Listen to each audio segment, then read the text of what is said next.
Hello guys, welcome back to my YouTube official channel Department of English. Today I am going to discuss about the most important class on tenses, and this class will teach you a lot of information about the proper way of the verbs. So what আজ আমি যে বিষয়টি আলোচনা করতে চলেছি সেই বিষয়টি হলো বিভিন্ন পরীক্ষাতে যেমন মাধ্যমিক, উচ্চ মাধ্যমিক, এমনকি বিভিন্ন কম্পিটিটিভ লেভেল যে পরীক্ষাগুলো হয় সেই পরীক্ষাতে ইংলিশে ভার্বের সঠিক ফর্ম জানতে চায়। মনে করো একটা বাক্য দিল, সেই বাক্যে তিনটি অপশন দেওয়া থাকবে, যে এই অপশন থেকে তোমাকে চুজ করতে হবে যে কোনটি সঠিক অ্যান্সার হবে। তো বেশিরভাগ ক্ষেত্রে মোস্ট অফ দ্য স্টুডেন্টসের যে সমস্যাটা হয়, একটা কনফিউশনের মধ্যে তারা সাফার করে পরীক্ষা রুমে বসে, যে কোনটি হবে, এখানে ওয়াজ হবে না অ্যাম হবে না ইজ হবে না হ্যাড বিন হবে, কোন ফর্মটি বসবে। কিংবা হয়তো এমন দেখা গেল কোনো ভার্ব দেওয়া আছে, হয়তো দেওয়া আছে প্লেজ, প্লেড, হ্যাড প্লেড, এরকমভাবে তিনটে করে অপশন দেওয়া আছে বা অপশন থেকে কাজ হবে কোন অ্যান্সারটি তুমি সঠিকভাবে চুজ করবে এবং সেটা ওই বাক্য অনুসারে সঠিক হবে। ওই ভার্বের যে ফর্মটি কেমন হবে সেই একটা কনফিউশন সবসময় গ্রাস করে থাকে। তো সেই কনফিউশনকে চিরতরে নির্মূল করতে আজকের class stay with me to learn department of English is always with you.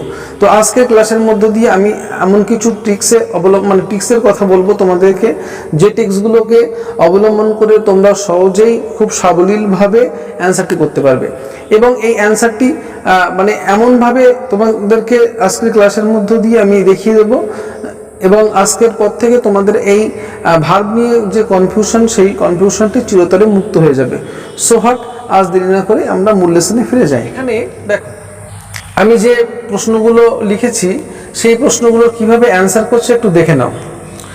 Number one, question number one দেখো, when I found had found the old man he slips was sleeping had slept I was surprised because he never slept, was sleeping in the daytime. এখন মনে করো এই প্রশ্নটি আছে, তো এই প্রশ্নটির অ্যান্সার আমি কিভাবে করব লক্ষ্য করো।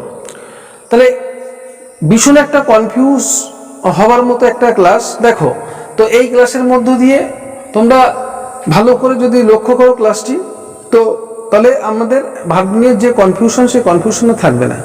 লক্ষ্য করো, তাহলে হোয়েন আই ফাউন্ড হবে না হ্যাড ফাউন্ড হবে। The old man, he slips was sleeping had slept, I was surprised because he never slept was sleeping in the day time. এখন দেখো, আমি তোমাদেরকে বলেছিলাম বিগত ক্লাসটিতে যে এই ধরনের প্রশ্ন প্রুফ করার সময় প্রথমে আমাদের করণীয় কি হবে। প্রথমে করণীয় হচ্ছে আমরা প্রথম থেকে একেবারে শেষ পর্যন্ত বাক্যটি পড়ে নেব। সেই বাক্যটির একেবারে প্রথম থেকে শেষ পর্যন্ত যখন আমরা পড়ব, তখন সেই বাক্যের মধ্যে একটা ক্লু দেবে, যে ক্লুতে তুমি বুঝতে পারবে যেটা কি হবে। দেখো, এখানে আমি অলরেডি একটা ক্লু পেয়ে গেলাম। দেখো, I was surprised, that means এই ঘটনাটাকে অতীতের কোনো ঘটনাকে বর্ণনা করছে। তাহলে আমি কি করতে পারি, দেখো, হোয়েন আই ফাইন্ড হবে, এটা ডেফিনেটলি হচ্ছে না। তাহলে হোয়েন আই ফাউন্ড এটি হবে, হ্যাড ফাউন্ড হবে না। তাহলে অ্যান্সারটা কি দাঁড়ালো, when I found the old man he slips হচ্ছে না, কারণ স্লিপসটা হচ্ছে প্রেজেন্ট ফর্মে আছে। ওয়াজ স্লিপিং, হ্যাড স্লেপ্ট। দেখো, তাহলে যখন আমি খুঁজে পেয়েছিলাম বৃদ্ধ মানুষটিকে, হি ওয়াজ স্লিপস হবে, ওয়াজ স্লিপিং হবে না হ্যাড স্লিপড হবে। স্লিপস অলরেডি বাদ যাচ্ছে, কারণ আমাদের ঘটনাটি পাস্টে ঘটে গেছে। তাহলে স্লিপস তো প্রেজেন্ট টেন্সে আছে, তো ওটা লেখা যাচ্ছে না। তারপরে দেখো, ওয়াজ স্লিপিং, তাহলে আমার অ্যান্সার কি হবে বলো তো, ওয়াজ স্লিপিং। হ্যাড স্লেপ্ট হচ্ছে না, তাহলে হ্যাড স্লেপ্ট হতে গেলে কন্ডিশনাল প্রয়োজন। দুটো কাজ, যেমন ডাক্তার আসিবার পূর্বে রোগীটি মারা গিয়েছে, বাবা আসিবার পূর্বে আমি অঙ্কটি কষিয়াছিলাম, তো এরকম একটা কন্ডিশনাল বোঝাবে। তো এখানে যেহেতু তেমনটি নেই, বিফোর বা আফটার কিছুই আসছে না, তাহলে আমার এখানে হ্যাড স্লেপ্ট হবে না। তাহলে অ্যান্সারটা কি দাঁড়াবে, when I found the old man he was sleeping, তিনি ঘুমাচ্ছিলেন। দেখো, আই ওয়াজ সারপ্রাইজড, আমি বিস্মিত হয়েছিলাম, বিকজ কারণ he never slept was sleeping in the day time. এবার দেখো আমাদের অ্যান্সারটা কি হবে বলো তো, হি নেভার স্লেপ্ট, এটি উত্তর হবে। কারণ স্লিপস প্রেজেন্ট ফর্মে আছে, এটা কাটা, ওয়াজ স্লিপিং এটাও কাটা। তাহলে অ্যান্সার কি দাঁড়ালো? এবার প্রথম থেকে শেষ পর্যন্ত একটু দেখে নিই। দেখো, when I found the old man, যখন আমি বৃদ্ধ মানুষটিকে খুঁজে পেয়েছিলাম, হি ওয়াজ স্লিপিং, তিনি ঘুমাচ্ছিলেন। আই ওয়াজ সারপ্রাইজড, আমি বিস্মিত হয়েছিলাম, বিকজ, কারণ, he never slept in the day time, তিনি দিনের বেলা ঘুমাতেন না বা ঘুমাচ্ছিলেন না। এবার দেখো নেক্সট,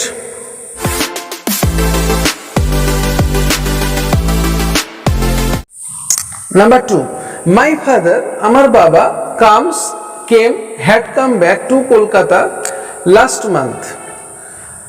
Before that,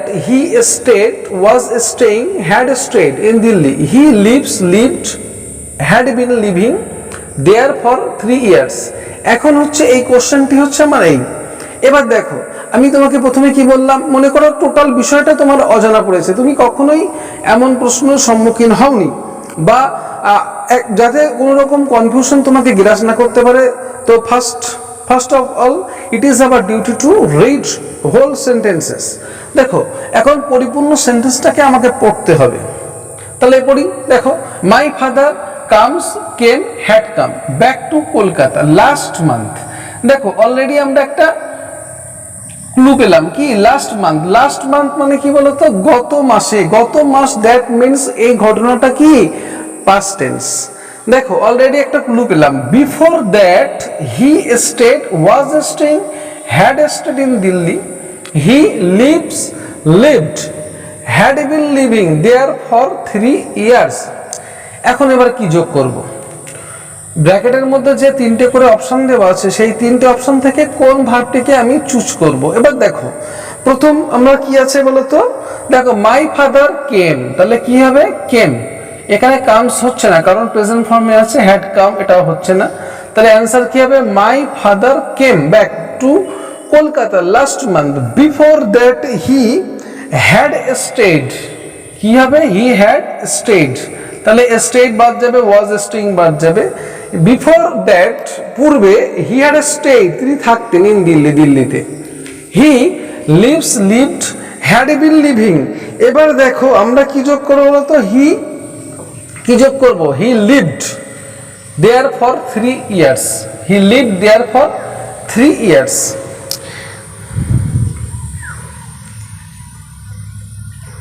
এবার দেখো, তাহলে আমরা কি যোগ করলাম বলতো, তাহলে my father came back to Kolkata last month, before that he had stayed in Delhi, he lived there for 3 years। Next 3 number, দেখো, we expected, were expecting him yesterday, he has not come, had not come, did not come till today, no one knows, was known, what has happened to him। এখন এই হচ্ছে আমার প্রশ্ন। এবার দেখো, তাহলে আমি মনে করো প্রশ্নটি আমার একেবারে অজানা পড়েছে, আমি প্রথম থেকে শেষ পর্যন্ত পড়বো। এবার ক্লু খুঁজবো যে এটা কি বলতে চেয়েছে। দেখো, উই expected, were expecting, আরে বাদই দিলাম এই 3টে option.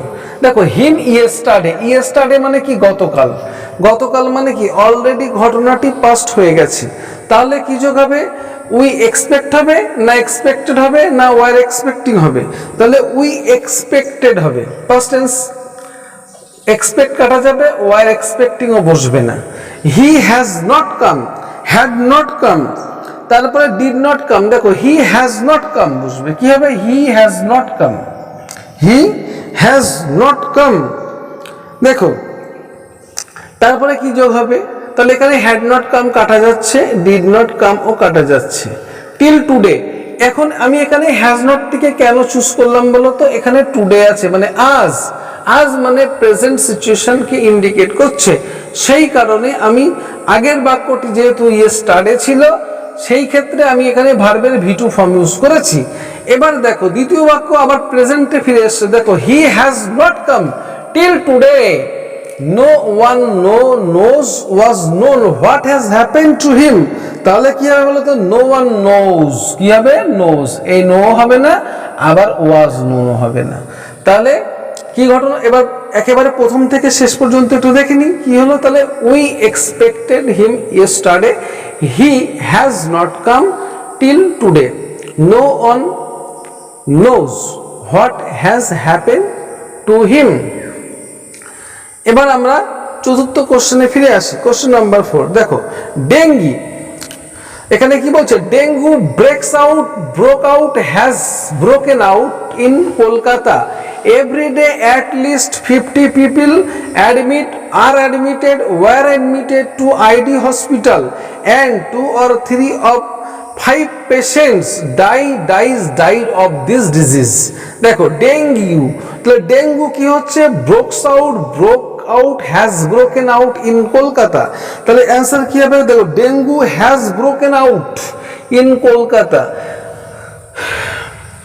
Everyday at least, everyday মানে প্রতিদিন, অ্যাট লিস্ট কমপক্ষে 50 পিপল 50 জন লোক কি করছে, আর অ্যাডমিটেড ওয়ার অ্যাডমিটেড, তাহলে আর অ্যাডমিটেড, যেহেতু 50 পিপল বলেছে তাহলে অ্যাডমিট হচ্ছে না, তাহলে কি হবে, আর admitted to ID hospital and 2 or 3 of 5 patients died of this disease। তাহলে আমরা অ্যান্সারটা কি লিখবো বলতো, তাহলে dengue has broken out in Kolkata, every day at least 50 people are admitted to ID hospital and 2 or 3 of 5 patients